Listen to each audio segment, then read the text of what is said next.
নমস্কার বন্ধুরা, আরও একটা নতুন ভিডিওতে আপনাদের স্বাগত। আশা করছি আপনারা ভালো আছেন। আমি অনেক ভালো আছি। তো মেয়েদের পছন্দ অনুযায়ী আজকে বানাতে চলেছি হোয়াইট সস পাস্তা।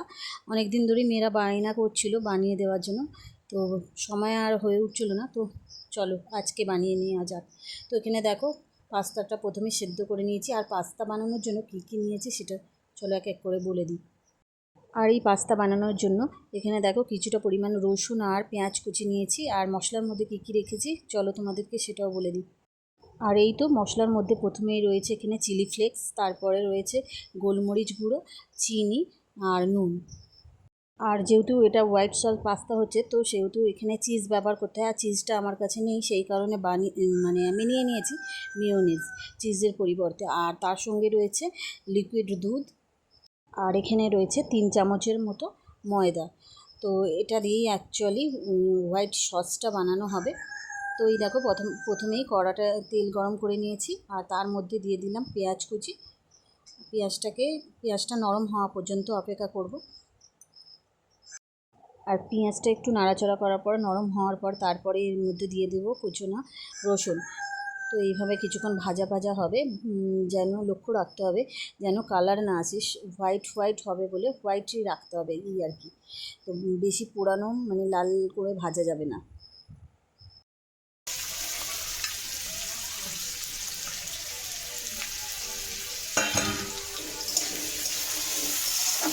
আর এখানে দেখো পেঁয়াজ আর রসুনটা মোটামুটি ভাজা ভাজা হয়ে এসেছে। তো দেখতে পাচ্ছ কালার কিন্তু আসেনি। তো এর মধ্যে দিয়ে দেব 3 চামচ যে ময়দাটা রেখেছিলাম সেই ময়দাটা। তো ময়দাটা দিয়েও লো আছে ভাজতে হবে, কারণ ময়দাটা যাতে কড়ার সাথে লেগে না যায় বা কালার চলে না আসে, কারণ তাহলে আর হোয়াইট জিনিসটা থাকবে না। তো কম আছে কিছুক্ষণ নাড়াচাড়া করার পর ময়দার যে কাঁচা গন্ধটা থাকে সেটা চলে যাবে। আর ময়দাটা হালকা পরিমাণ ভাজা ভাজাও হয়ে যাবে।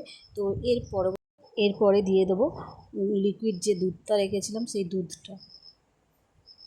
আর তোমরা পারলে একটু জল ইউজ করতে পারো। তো আমি একটু জল ইউজ করেছিলাম, সেটা দেখাইনি। তো দুধটা দিয়ে কিছুক্ষণ গরম করার পর তারপরে সিদ্ধ করে রাখা পাস্তাটা এর মধ্যে দিয়ে দেবো। তো এইভাবে আরও কিছুক্ষণ নাড়াচাড়া করার পর দেখতে পাচ্ছ যে আমার দুধটা একটু ফুট ধরে গেছে। তো এরপরেই সিদ্ধ করে রাখা পাস্তাটা আমি দিয়ে দিলাম। তো পাস্তাটা দিয়ে আরও কিছুক্ষণ নাড়াচাড়া করার পর এর মধ্যে যে মশলাগুলো ছিল, যেমন চিলি ফ্লেক্স, গোলমরিচ গুঁড়ো, নুন, চিনি, এগুলো দিয়ে দিলাম। আর মেয়োনিজটাও দিয়ে দেব। তো এইভাবে আরও কিছুক্ষণ নাড়াচাড়া করব।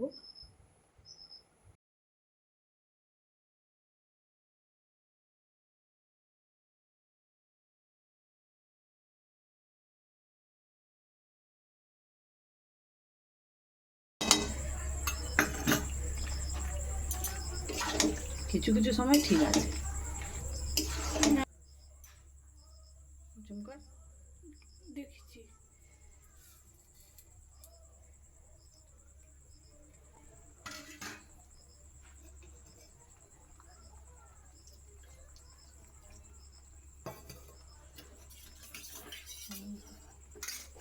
দেখছি দেখা। তো এইভাবে আরও কিছুক্ষণ নাড়াচাড়া করার পর দেখো আমাদের পাস্তাটা, হোয়াইট সস পাস্তা একেবারে রেডি হয়ে গেছে। তো আমার কাছে চিজ ছিল না, আগেই বলেছি। তো মেয়োনিজ ব্যবহার করেছি তার পরিবর্তে। চিজ দিলে তো আরোই ভালো হয়। চিজটা দেওয়ারই নিয়ম অ্যাকচুয়ালি। তো আমার কাছে চিজ ছিল না, চিজের পরিবর্তে মেয়োনিজ ব্যবহার করেছি।